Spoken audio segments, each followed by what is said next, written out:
Good morning, Good teacher. morning, teacher. Okay, for today we are going to start with campur tangan kerajaan dalam pasaran. Okay, iaitu cukai, subsidi dan penetapan harga. Ada 3 cara kerajaan campur tangan. Okay, melalui cukai atau memberi subsidi ataupun dengan menetapkan harga. Tapi hari ini kita hanya nak nak tengok tentang cukai. Alright. Okey, apa yang kita akan belajar ialah menganalisis kesan cukai. Okey, subsidi dan dasar penetapan harga belum So menganalisis kesan cukai terhadap harga dan kuantiti. Okey, maksudnya harga dan kuantiti keseimbangan. Apa akan berlaku bila cukai dikenakan kepada harga dan kuantiti keseimbangan? Apa berlaku kepada lebihan pengguna, lebihan pengeluar, okey, dengan menggunakan gambar raja dan rumus. Bukan itu saja, sebenarnya dia ada satu lagi tambahan di sini. Mengira jumlah cukai yang ditanggung oleh pengguna dan jumlah cukai yang ditanggung oleh pengeluar. Alright. So macam mana kita nak tentukan itu? Kita akan gunakan gambar raja keseimbangan pasaran ataupun kita boleh gunakan rumus untuk mencari all that. Alright. Okey, bila kata cukai, sebenarnya bila kerajaan kenakan cukai dikenakan kepada pengeluar. Okey, tapi sebenarnya bukan pengeluar tu bayar semua cukai. Alright. Apa pengeluar akan buat? Pengeluar akan pindahkan cukai itu kepada pengguna. Kalau bukan semua, sebahagian daripada cukai itu akan ditanggung oleh pengguna. Alright. Macam mana dia pindahkan? Pengeluar tu pindahkan cukai kepada pengguna. Apa caranya? Dalam harga barang tu. Yes, dia naikkan harga barang. So bila harga barang sudah naik, maksudnya cukai itu bukan hanya dibayar oleh pengeluar tapi juga oleh pengguna. Okay, so walaupun kerajaan kenakan cukai kepada pengeluar, tapi beban cukai itu dipindahkan kepada pengguna. Alright. So dua-dua pihak pun akan terima cukai. Tapi dia bergantung kepada keanjalan penawaran, keanjalan permintaan. Okay. Tapi bila kita nak kaji setiap satu keadaan mengikut keanjalan permintaan, keanjalan penawaran, then it will be a lot. Okay, terlalu banyak. Tak sempat habis, 1 minggu pun tak sempat habis cukai ni. So what I did for this slide ni, cikgu dah kecilkan slide yang original tu. Alright. And then cikgu dah potong, and then cikgu dah ambil satu contoh sahaja untuk menunjukkan kesan cukai ini. Okay, kalau tunjuk terlalu banyak nanti you confuse. Alright. You hanya perlu faham konsep dia. Kalau you dah faham konsep itu, okay, tak kira bentuk kelok macam mana pun you boleh buat. Alright. Okay. So today kita hanya lihat pada cukai saja. Okay. Apa berlaku bila cukai dikenakan? Okay. Cukai jualan menyebabkan kos pengeluaran meningkat. Okay, kenapa? Sebab bila kerajaan kenakan cukai, okay, untuk pengeluar, okay, ia adalah kos kepada pengeluar. So secara keseluruhannya kos pengeluaran itu meningkat. Dan kita sudah belajar kalau kos pengeluaran meningkat, pengeluar akan mengurangkan pengeluaran. Right? Kalau kos tinggi, pengeluar kurangkan pengeluaran. So bila pengeluar kurangkan pengeluaran, then kelok penawaran, okay, akan beralih. Kelok penawaran beralih. Beralih ke mana? Beralih ke kiri. Alright? Beralih ke kiri. Kenapa beralih ke kiri? Kenapa kelok penawaran beralih ke kiri? Kuantiti dia berkurang. Sebab kuantiti yang ditawar berkurang. Kita belajar kan kelok penawaran tu beralih ke kanan, beralih ke kiri. Right? Kalau beralih ke kanan maksudnya penawaran meningkat. Kalau beralih ke kiri, then penawaran akan berkurang. Alright? So di sini faktornya ialah cukai. Bila cukai, kos pengeluaran meningkat. Bila kos pengeluaran meningkat, pengeluaran berkurang. Bila pengeluaran berkurang, kelok penawaran beralih ke kiri. So this part you must remember. Remember apa? Okay, bila cukai dikenakan, so ia memberi kesan kepada kelok penawaran, bukan kelok permintaan. Sebab cukai yang kita kaji di sini ialah cukai jualan. So cukai jualan maksudnya kerajaan mengenakan cukai kepada pengeluar. Alright, pengeluar. Tapi pengeluar, of course lah pengeluar tu pindahkan kepada pengguna. Tapi secara direct, bila kita tengok cukai itu akan menyebabkan kos pengeluaran meningkat, so penawaran berkurang. Okay, so you always remember, kalau cukai, kelok penawaran beralih. Okay, beralih ke mana? Beralih ke kiri. So bila dia beralih ke kiri, apa berlaku? Okay, if you draw the kelok keseimbangan pasaran, okay, nanti kita akan lihat harga pasaran itu akan meningkat. Harga pasaran bermaksudnya harga yang dijual lah. Okay, kenapa naik? Sebab kos sudah naik, kos pengeluaran naik, so pengeluar naikkan harga. Okay, so apa yang berlaku di sini ialah beban cukai yang ditanggung oleh pengguna atau pengeluar, okay, atau ditanggung bersama oleh pengguna atau pengeluar. So di sini maksudnya bila cukai dikenakan, sama ada cukai itu akan ditanggung oleh pengguna saja atau pengeluar saja atau ditanggung oleh kedua-dua pihak. Itu bergantung kepada keanjalan. Okay, nanti bila you dah ada buku ataupun I share the original slide nanti, okay, you akan tengok macam-macam keadaan. Ada banyak keadaan di situ. Okay, so bila kelok penawaran menjadi tak anjal, apa kesan? Kalau kurang anjal, apa kesan? So ada banyak.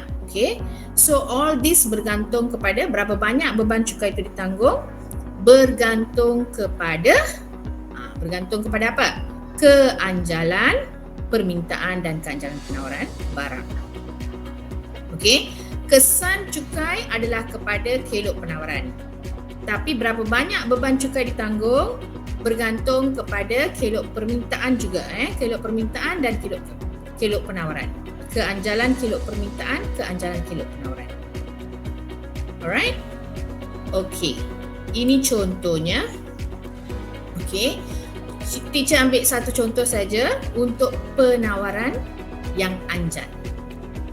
Alright, so do you still remember bentuk kelok penawaran yang anjal macam mana? Landai. So contoh di sini menggunakan kelok penawaran yang landai. Okay? Okay, apa yang berlaku di sini bila cukai dikenakan? So bila kita nak kaji tentang cukai ni, kita kena tengok dulu mana keseimbangan asal. Okay? And then kesan cukai itu kelok mana beralih, and then bila kelok penawaran tu beralih, you kena cari keseimbangan baru. Okay, daripada keseimbangan baru nanti kita akan tentukan berapa beban cukai yang ditanggung oleh pengguna, pengeluar dan sebagainya. Okay, so this is the gambar raja. Okay, so dalam gambar raja ini kalau you lihat, okay, ini adalah gambar raja keseimbangan pasaran. Kenapa ini gambar raja keseimbangan pasaran? Apa syarat untuk keseimbangan pasaran? Kenapa juga kata gambar raja ini adalah gambar raja keseimbangan pasaran? Sebab garis supply dengan demand tu bersilang. Yes, betul.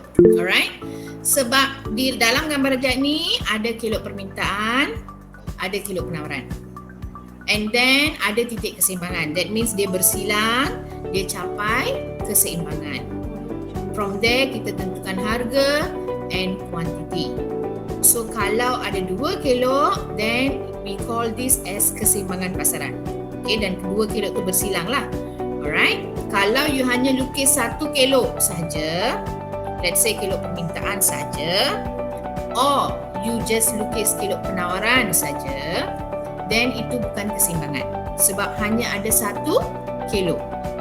Keseimbangan pasaran hanya dicapai apabila kelok permintaan bersilang dengan kelok penawaran. Okay, so DD kosong ialah kelok permintaan yang asal. SS kosong ialah kelok penawaran yang asal. Keseimbangan dicapai apabila kelok permintaan DD kosong bersilang dengan kelok penawaran SS kosong pada titik keseimbangan I kosong. Pada tingkat ini, harga keseimbangan ialah P kosong dan kuantiti keseimbangan ialah Q kosong. Alright? Okay, this is keseimbangan asal. Belum ada campur tangan kerajaan. Okay, now we assume kerajaan campur tangan. Okay, kerajaan campur tangan macam mana? Kerajaan kenakan cukai. So, bila kerajaan kenakan cukai, okay, so ini kalau you tengok dia punya huraian di sini, keseimbangan asal dah sebut. Alright? Bila kerajaan kenakan cukai jualan, kos pengeluaran meningkat, so kelok penawaran beralih ke kiri. Dari mana? Dari SS kosong ni, okay, ke SS1. So this is the kelok penawaran baru selepas cukai dikenakan. Okay, and then sudah ada kelok penawaran baru. Okay, tempat di mana kelok permintaan asal tadi, kelok permintaan tak beralih kelok penawaran baru, tempat dia bersilang tu, titik I1 ialah keseimbangan baru. Alright, so titik keseimbangan baru ialah I1. Okay, and then pada tingkat I1 ni, harga keseimbangan ialah P1 dan kuantiti keseimbangan ialah Q1. So, secara logik kita tahu bila kos pengeluaran meningkat, okay, cukai dikenakan, harga barang sudah naik. Dari P0, dari mana? Dari, P0 ke P1. Okay, harga barang sudah naik. And kuantiti yang ditawarkan berkurang. Okay, sebab apa? Sebab kos pengeluaran naik, so pengeluar mengurangkan penawaran.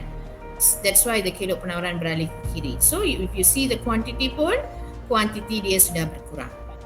Okay, now, so what will happen is, alright, okay, so kita nak tentukan, okay, berapakah cukai yang ditanggung oleh pengguna dan berapakah cukai yang ditanggung oleh pengeluar daripada jumlah cukai yang dikenakan itu. Okay, tapi sebelum nak tengok beban cukai di sini, ada tertinggal satu bahagian. From this kelok, okay, kita boleh tentukan apa kesan kepada lebihan pengguna dan lebihan pengeluar selepas cukai dikenakan. Lebihan pengguna, lebihan pengeluar kita sudah belajar, right? Betul tak? Betul. Apa itu lebihan pengguna? Faedah yang diterima oleh pengguna. Okey. Faedah yang diterima macam mana tu? Perbezaan antara harga yang sanggup dibayar dengan harga pasaran. Yes, perbezaan antara harga yang sanggup dibayar dan harga pasaran. Okey. Lebihan pengeluar pula, perbezaan antara harga yang sanggup Ditawar. ditawar dengan harga pasaran. Right? Okey. Based on this graph, okay, kelok ni, kita boleh tentukan di manakah lebihan pengguna yang asal dan di manakah lebihan pengguna yang baru. And then same also, lebihan pengeluar yang asal, lebihan pengeluar yang baru. Okay? Okay. So, daripada gambar rajah ni, okay, berapakah lebihan pengguna? Okay, berapakah ataupun di manakah kawasan lebihan pengguna yang asal. Di manakah kawasan lebihan pengguna? Maksudnya kita buat macam ni tau. Kita kena sebut dia punya titik tu. Dari mana. Like this one, jumlah beban cukai. Cikgu belum masuk ni. So dia ada ni kan, dia punya apa ni, huruf-huruf tu kan. So dalam kelok ni pun dah ada huruf dia. So lebihan pengguna bentuk macam mana? Segitiga kan? Right? So for the lebihan pengguna yang asal, P0, okay, D0. harga asal dia di mana? P0, Harga keseimbangan P0. Harga maksimum yang sanggup dibayar oleh pengguna berapa? P1, D0. Okay, kena tengok kelok permintaan. So D0 is the maximum harga yang sanggup dibayar oleh pengguna. Okay. Okay, so kawasan segitiga mana sekarang yang menunjukkan lebihan pengguna sebelum cukai? P0, D0, E0. Yes, P0, D0, E0 D0. dan D0. Di segitiga warna biru yang besar. Alright, itu ialah lebihan pengguna yang asal. Okay. And bila cukai dikenakan, apa berlaku kepada lebihan pengguna tu? Semakin bertambah atau semakin berkurang? Berkurang. Macam mana nak tengok berapa lebihan pengguna baru? Tengok dia punya harga keseimbangan baru. Okay. Harga keseimbangan yang baru ialah P1. Okay. And harga yang sanggup dibayar tu masih samalah D0. Alright. And titik keseimbangan di sini E1. So, lebihan pengguna selepas cukai ialah kawasan mana? Start from P1, E1, E1, D0. D0. Yes, segitiga yang kecil. Okay? Dapat? So, kesan dia ialah bila cukai dikenakan, kita tengok lebihan pengguna dia semakin berkurang. Sebab harga sudah naik. Okey. Untuk lebihan pengeluar pun kita boleh tengok. Alright. Macam mana tengok? So follow the same concept just now. Okey, lebihan pengeluar pun bentuk segitiga. Betul tak? Betul. Tapi segitiga yang berada di kawasan bawah. Kalau pengguna di atas sebab dia sentuh kelok DD. Kalau penawaran lebihan pengeluar, dia sentuh kelok SS. Alright. So now lebihan pengeluar yang asal ialah kawasan mana? P0, P0, E0, E0, S0. S0. So this segitiga yang warna biru. P0, E0, S0.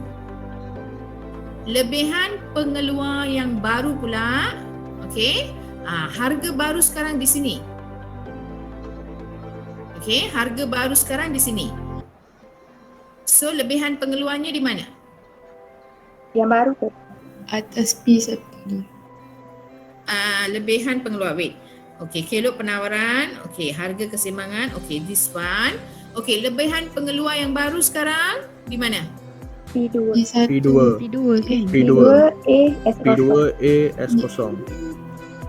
Harga keseimbangannya di sini. Okey, harga yang sanggup diterima ialah, okey, dia tak ada S1 di sini. Okey, dia punya segitiga yang S1 ni. Kena tengok ni. Alright. So kawasan mana ni? Harga baru sekarang P1, betul tak? Harga yang sanggup diterima di S1 ni. Alright? And then keseimbangan baru di E1. So this segitiga ni.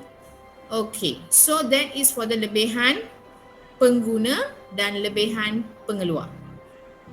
Okay, now apa berlaku kepada cukai? Jumlah beban cukai. Okay. Okey, berapa banyak cukai yang dikenakan itu bergantung kepada amount cukai yang dikenakan oleh kerajaan. Okey. So, di sini contohnya asalnya tadi harga asal P0, and then harga baru P1. Alright? Okey, macam mana kita nak tentukan jumlah cukai yang dikenakan itu ialah beza. Beza antara P1 ini dengan P2. Itu ialah jumlah cukai yang dikenakan. Okey, maksudnya you akan tengok di sini jarak antara dua kelok penawaran tu. Itu adalah jarak tu menunjukkan jumlah cukai yang dikenakan oleh kerajaan. Alright, so let's say harga P2 ni ialah RM2. Okay, harga P1 ni RM5. So RM2 dengan RM5 di sini bezanya berapa? RM3, right? So maksudnya RM3 tu ialah cukai yang dikenakan oleh kerajaan. Okay, so jumlah cukai, beban cukai yang ditanggung oleh dua-dua pihak, pengguna dan pengeluar ialah P2, P1, E1A. Kenapa kawasan segi empat ni? Sebab jumlah cukai yang ditanggung ataupun yang perlu dibayar ialah nilai cukai untuk satu barang tersebut. Okay, that is the beza antara P1 dengan P2 dengan kuantiti barang yang dijual.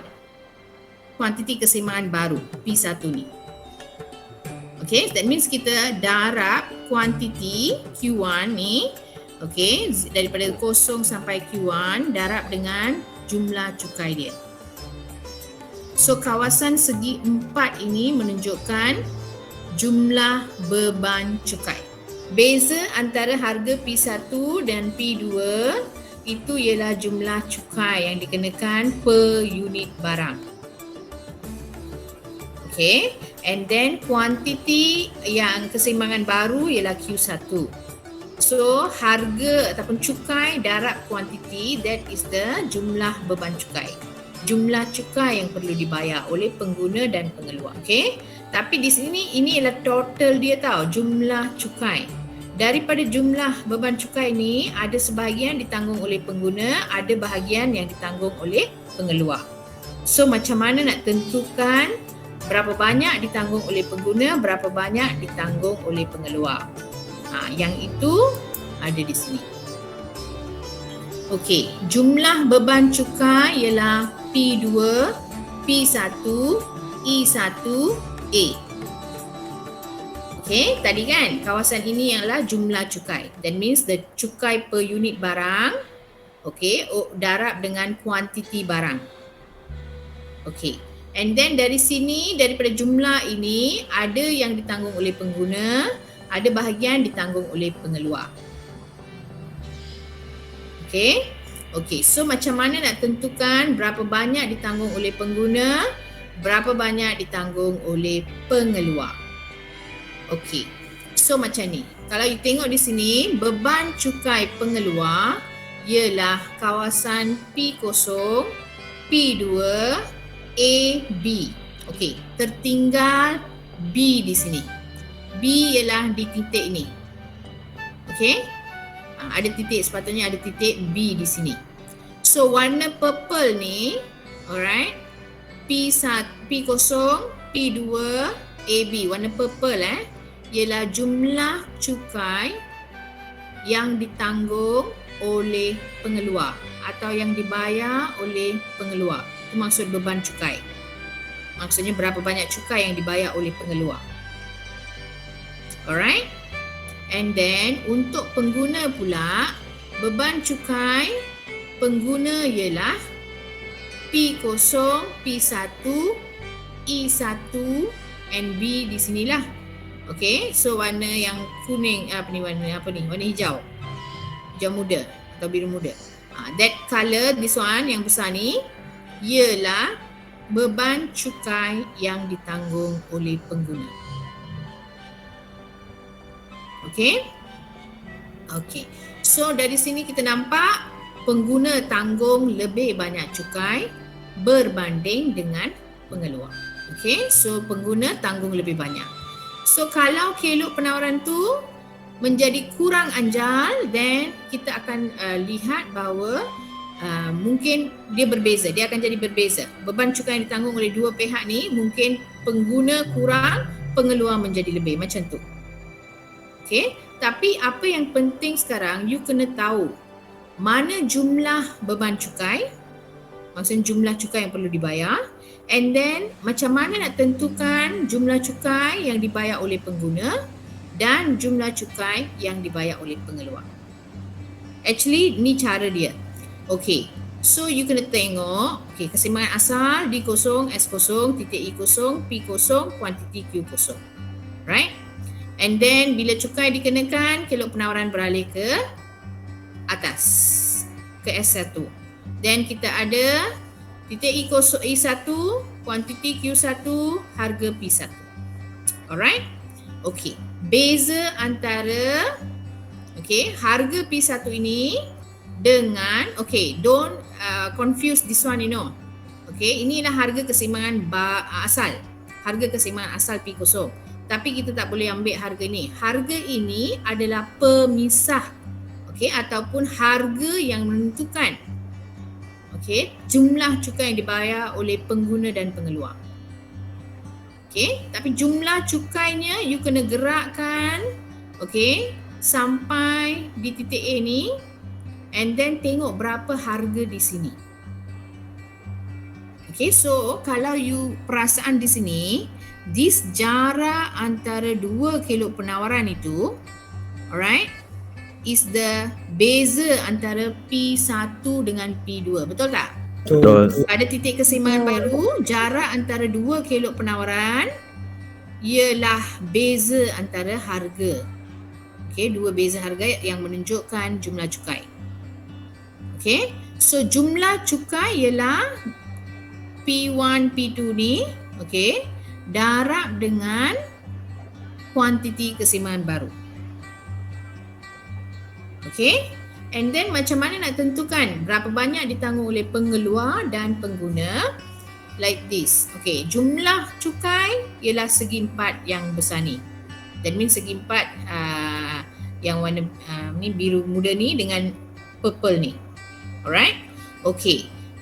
Dia punya titik dari titik keseimbangan ni, dia ada harga keseimbangan kan? That is the harga yang memisahkan cukai yang dibayar oleh pengguna dan pengeluar. Faham? So this is the big segi empat, right? Segi empat tepat. Dan dalam segi empat tepat ni ada bahagian dibayar oleh pengguna, ada bahagian dibayar oleh pengeluar. So macam mana nak pisahkan harga antara dua pihak ni? Ambil harga keseimbangan. That is the beza ataupun pemisah dia lah. Then from this harga keseimbangan yang naik ke atas ni, sampai P1 ni, dia sentuh dengan kelok permintaan yang asal. Betul tak? Betul tak? So kelok permintaan yang asal so bila kelok permintaan yang asal, so that means dia sentuh kelok permintaan, itu menunjukkan beban cukai yang dibayar oleh pengguna. Pengguna, sebab dia sentuh kelok permintaan yang asal. And then from that harga keseimbangan tadi dari P0 ni, bila gerak ke bawah titik A ni, dia sentuh dengan kelok mana? Kelok penawaran yang Asal, right? So bila dia sentuh daripada harga keseimbangan asal tadi sampai tempat dia sentuh dengan kelok penawaran yang asal titik A, then you get the P2. Ini adalah beban cukai yang dibayar oleh Pengeluar. That's how itu cara paling senang untuk bezakan yang mana satu dibayar oleh pengguna, yang mana satu dibayar oleh pengeluar. So this whole thing, segi empat ni adalah beban cukai yang perlu dibayar kepada kerajaan. Tapi daripada jumlah itu sebahagian dibayar oleh pengeluar. Pengeluar ialah bahagian bawah sebab daripada harga keseimbangan tempat dia sentuh kelok penawaran asal. So that is for pengeluar. Manakala daripada harga keseimbangan Tempat dia sentuh dengan kelok permintaan tu, that is the beban cukai yang dibayar oleh pengguna. So this is how kita tentukan jumlah lebihan jumlah beban cukai yang ditanggung oleh pengguna dan pengeluar. Itu dengan menggunakan gambar rajah. Okay, this is dengan merujuk gambar rajah, kita kira lah, kalau dah ada angka sini, then you boleh kira. Okay, berapa jumlah beban cukai yang dibayar oleh pengguna and pengeluar. Okay, so this is kaedah gambar rajah. The next one, guna persamaan. Persamaan penawaran selepas cukai. So always remember, tadi dalam gambar rajah, kalau cukai, kelok penawaran saja beralih. Right? So, kalau you nak guna rumus pun, cukai itu akan memberi kesan kepada persamaan penawaran saja, bukan permintaan. So, persamaan mana akan berubah? Persamaan untuk penawaran saja akan berubah selepas cukai. Okay? Persamaan penawaran. Okay, this part. Okay? Diberi persamaan penawaran ialah, okay, P equals to 2 plus 3Q. Okay, kenapa ada P sini? Kelok permintaan dan kelok penawaran tu boleh dibuat dalam bentuk permintaan ataupun penawaran. Sebutan Q, sebutan P. Alright? Senang saja, yang Q tu ditukar kepada P sekarang. Okay, depannya ada P. So kalau kelok penawaran, you tengok kelok penawaran macam ni. Alright? Fungsi dia punya fungsi tu ada plus. Plus tu untuk penawaran. Kalau you nampak, okay, let's say your fungsi tu ialah P equals to 2 minus 3Q. Okay, ada negatif. Itu adalah untuk permintaan. Okay, so sekarang let's say your fungsi penawaran dalam sebutan P ialah 2 tambah 3Q. So apa akan berlaku kepada fungsi ini selepas kerajaan kenakan cukai sebanyak 8 unit? Kalau guna rumus, dia akan beri nilai cukai itulah. Sebab kita kena gantikan nilai cukai itu dalam rumus tadi. So now they say, andaikan kerajaan kenakan cukai sebanyak RM8 seunit. Okay, cukai yang dikenakan di sini adalah untuk setiap unit barang. Alright, bukan satu lump sum macam tu, tak. Okay, dia seunit. So if cukainya ialah RM8, apa berlaku kepada persamaan penawaran di sini? Persamaannya akan berubah. Berubah macam mana? Okay, now we know that bila cukai dikenakan, harga akan naik. Betul tak? Bila cukai dikenakan, harga naik. So what you do? You just tambah nilai cukai di sini. So your fungsi penawaran tu dalam sebutan P tu yang asalnya 2 plus 3Q, bila cukai dikenakan, tambah T di sini, T for tax. Okay, so masukkan nilai 8 tadi. So 8 dengan 2 ialah 10. So fungsi penawaran yang baru ialah 10 plus 3Q. Okay, 10 plus 3Q. So that means the fungsi penawaran sudah berubah. Berubah kepada 10 plus 3Q. Okay. Okay, then ini contoh. Ini fungsi dalam sebutan P tadi. Okay, wait, let me check. Ada tak yang tertinggal? Dalam sebutan Q tak ada. Okay, ada satu bahagian di sini. Okay, ini adalah sebutan P. Dalam sebutan P, kalau your fungsi penawaran tu dalam sebutan Q, alright, yang kita belajar dalam awal bab tu kan, macam ni. Okay, kalau let's say your fungsi penawaran ialah QS equals to 10 plus 2P. Okay, kalau dia dalam sebutan Q, then apa kita kena buat? Dia berbeza sikit. Kalau dalam sebutan Q, okay, cukai ini bila kerajaan kenakan cukai, let's say RM3, Then fungsi penawaran selepas cukai. Fungsi penawaran selepas cukai akan berubah. Berubah macam mana? Di sini, alright, kita kena tolak. Kalau dalam sebutan P, alright, kita akan tambah nilai cukai itu. Okay, kita akan tambah nilai cukai itu. Kalau dalam sebutan P, terus tambah the nilai cukai. Tapi kalau your fungsi itu diberi dalam QS, dalam sebutan quantity, then apa yang kita perlu buat ialah dalam 2P ni, the P ni, di sini kita kena tolak nilai cukai itu. That means P minus 3. Okay, ambil nilai cukai, tolak dalam sebutan di sini. Mesti letak kurungan. Okay, jangan letak tolak 3 tau. Kalau you letak tolak 3, dia akan jadi 7.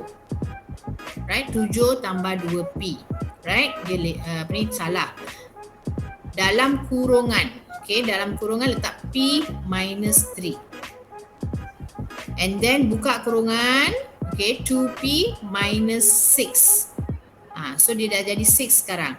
So 10 tolak 6 jadi 4. So dalam sebutan Q, dia berubah. Okay, kuantiti yang ditawarkan sekarang, alright, daripada asalnya 10 menjadi berapa? 4, right? So that means dalam kita dah belajar tadi, bila cukai dikenakan, kuantiti pengeluaran itu akan berkurang. Yes or not? Yes. So that's why here kena letak tolak. Kalau fungsi itu diberi dalam bentuk QS, dalam sebutan Q, then the nilai cukai itu perlu ditolak. Dan tolak tu pun jangan tolak terus tolak 3 tau, macam dalam fungsi harga tadi. You kena terletak dalam bentuk kurungan, buka kurungan, then you tolak. Okay, itu bezanya. So kalau dalam sebutan, okay, kalau fungsi penawaran tu dalam sebutan P, terus tambah cukai tu nilai dia. Kalau fungsi penawaran dalam sebutan quantity Q, then dalam dia punya belakang tu yang ada P ni, di situ you kena buka dia punya kurangan, and then you just letak P minus berapa nilai cukai tu, and then you selesaikan, you akan dapat QS yang baru selepas cukai. Faham tak? Okay, so ada 2 kemungkinan. So mungkin fungsi penawaran tu boleh diberi dalam sebutan P macam ni. Kalau diberi dalam sebutan P, okay, nak cari fungsi penawaran yang baru selepas cukai, you just plus the cukai. So you will get your fungsi penawaran yang baru tu dalam sebutan P ni. Tengok dia punya harga tu daripada 2 tu sekarang menjadi 10. This is not the harga ni lah tapi depan tu you nampak dia naik. Okay, that means it shows that harga tu meningkat lah. Tapi kalau di sini untuk sebutan quantity, you kena letak P minus T cukai. Okay, and then you selesaikan, you akan dapati bahawa the quantity yang ditawarkan lepas cukai itu berkurang. Okay, so ini dalam sebutan Q tadi. Yang ini contoh yang cikgu bagi di sini adalah dalam sebutan P. Alright, so kesan cukai itu fungsi penawaran sahaja beralih, fungsi permintaan tidak beralih. So dalam rumus pun sama, rumus penawaran sahaja akan berubah, rumus permintaan tidak akan berubah. Okey tak? Okey, cuba tengok soalan ini. Okey, diberi persamaan permintaan ialah QD sama dengan 70 minus 2P and persamaan penawaran ialah QS equals to 10 plus 2P. Okey, soalannya, okey, hitungkan harga dan kuantiti keseimbangan. Okay, what you must do? Macam mana nak cari jawapan di sini? QS equals to QD. Yes, QS equals to QD. Selesaikan persamaan tu, you akan dapat harga dan kuantiti keseimbangan. Okay, the next question. Sekiranya kerajaan kenakan cukai jualan sebanyak RM3 per unit, nyatakan persamaan penawaran selepas cukai. So that means you take your QS sekarang, alright? Must do what? P minus 3. T. Dapatkan fungsi penawaran baru. And then the next question, cari harga dan kuantiti keseimbangan baru. How to find? QS betul tak? baru. QS baru sama dengan QD. Yes, QS yang baru yang you nampak you buat di sini, okay, equals to QD. QD tak berubah. Then from there, carilah berapa dia punya QD yang baru. Okay, okay, and then berapakah jumlah hasil cukai yang diperolehi oleh kerajaan?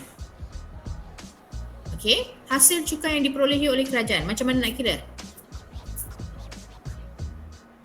Cukai untuk satu unit berapa? RM3. RM3, right? Cukai untuk satu unit barang ialah RM3, betul? Betul. Hasil cukai ialah cukai darab apa? Kuantiti selepas Kuantiti. cukai. Kuantiti mana? Selepas cukai. Yes, kuantiti baru tu lah. Alright?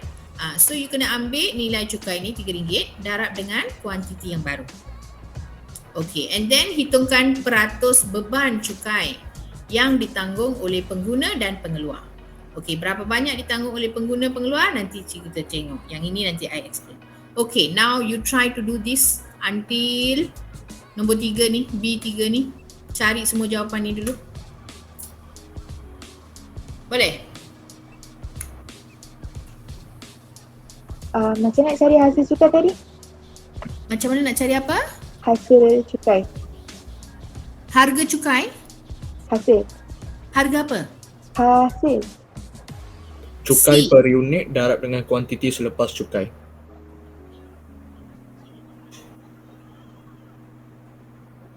Soalan mana ni? B3 ke? Ha. Jumlah hasil cukai. Ha. Okey, jumlah hasil cukai ialah cukai dia, nilai cukai RM3 per unit, right? Darab dengan kuantiti keseimbangan baru. So that means you kena find this first lah. B2 dulu baru boleh cari B3 ni. Okay, I give you berapa lama? 10 minutes. Cuba dulu. Okay, can we check the answer? Yes. Alright. Okay, untuk soalan pertama, A tu Okay, yang A tadi ini bukan kerajaan kenakan dah. Ni yang asal Slide dah lari.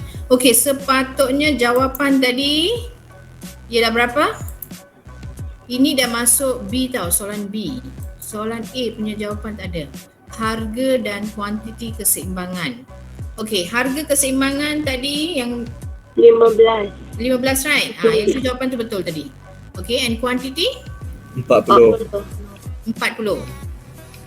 Alright? Yes. Okay, so that is for the first one. Okay, yang second one, kerajaan kenakan cukai RM3. Then fungsi penawaran baru. Okay, you tukar. Okay, and then sudah tukar. Okay, you gantikan QD equals to QS yang baru. Okay, so harga barunya ialah RM16.50. Okay, 16.5. Dia punya kuantiti baru berapa? 37 unit. 37. Ya, 37 betul. Ini macam dah bercelaru dah. Ni set. This one. 37. Dia apa ni jam. Okay, so harga baru ialah RM16.50. Kuantiti baru ialah 37 unit. Okay, so ini selepas dikenakan cukai. Okay, and then soalan B berapa? B3. B3 di jumlah hasil. Okay, so jumlah hasil kerajaan, hasil cukai kerajaan ialah tadi cukainya diberi sebanyak RM3. Okey, dah dimaklumkan di situ. Cukai yang dikenakan ialah RM3. Okey, darab dengan kuantiti baru. So total jumlah cukai yang dipungut oleh kerajaan ialah RM111. Alright, ada juta tak di sini dalam soalan? Tak ada. Tak sebut apa-apa dalam soalan. Kalau disebut juta ke whatever, dia per unit, RM per unit saja. So maksudnya RM111 je lah. Okay, then ini jumlah cukai dia RM111. Okay, then soalan D. Okay, soalan D-nya. Okay, ini yang slide dia dah ni. Beban cukai pengguna. Okay, berapakah cukai yang ditanggung oleh pengguna dan berapakah cukai yang ditanggung oleh pengeluar? Macam mana kira? Okay, tadi harga asal 15. Betul tak? Betul tak? Harga keseimbangan asal 15. Betul. Harga keseimbangan baru ialah RM16.50. Right? Tolak. So that means harga sudah naik sebanyak RM1.50. So maksudnya pengguna ni dia kena bayar RM1.50 daripada jumlah cukai tersebut. So RM1.50 over jumlah cukai tadi RM3. Darab 100. So dia bayar berapa persen? 50%. 50%. So kalau pengguna bayar 50%, the other pengeluar pula dia 100 tolak 50, you dah dapat jawapan dia 50 juga. Okay, dia akan bayar. Ataupun cara lain macam mana nak kira? Okay, kalau di sini pengguna bayar RM1.50. So pengeluar bayar berapa? Pengeluar bayar, okay, jumlah cukai tadi RM3. Alright, daripada total tu 150 sudah dibayar oleh pengguna. So pengeluar bayar 150 juga. Right? So 150 over total cukai RM3 still 50% juga. So maksudnya dua-dua pihak bayar beban cukai yang sama besar. Itu maksud dia. Okey, ini contoh soalan objektif pula. Persamaan permintaan dan penawaran barang X adalah QD and QS. Kerajaan kenakan cukai RM2. Apakah kesan kepada harga dan kuantiti keseimbangan baru? So same step like just now. Tapi di sini guna persamaan QS. So what you must do? Dalam kurungan Tolak dia. P tolak P 2. minus 2. Right? P minus 2. So cuba cari dia punya harga dan kuantiti keseimbangan asal and harga dan kuantiti keseimbangan baru selepas cukai. Then you boleh cari jawapan apa. Jawapan A, B, C, D. Mana satu? Tembak satu. D. D, donkey. Yang lain ada jawapan lain? Boleh. Check the answer. Boleh. Ini jalan kerja dia. Cuba check, betul tak? Harga asal 250 and then kuantiti asal 150. Harga selepas cukai 350 and kuantiti baru ialah 130. So harga naik RM1, kuantiti turun 20. Jawapannya donkey tadi kan? Boleh je, boleh. Boleh je. Sebab bahagian bila dah masuk cukai and subsidi ni ramai akan confuse. Alright. So tak apa, nanti you cuba balik contoh macam mana nak jawab. Now I just go through this. Alright. Ini contoh soalan esei dengan menggunakan gambar raja. Huraikan kesan ke atas harga dan kuantiti keseimbangan suatu barang sekiranya kerajaan kenakan cukai ke atas input pengeluaran barang itu. So bila kerajaan kenakan cukai, macam cikgu cakap tadi, kelok mana beralih? Penawaran Sahaja.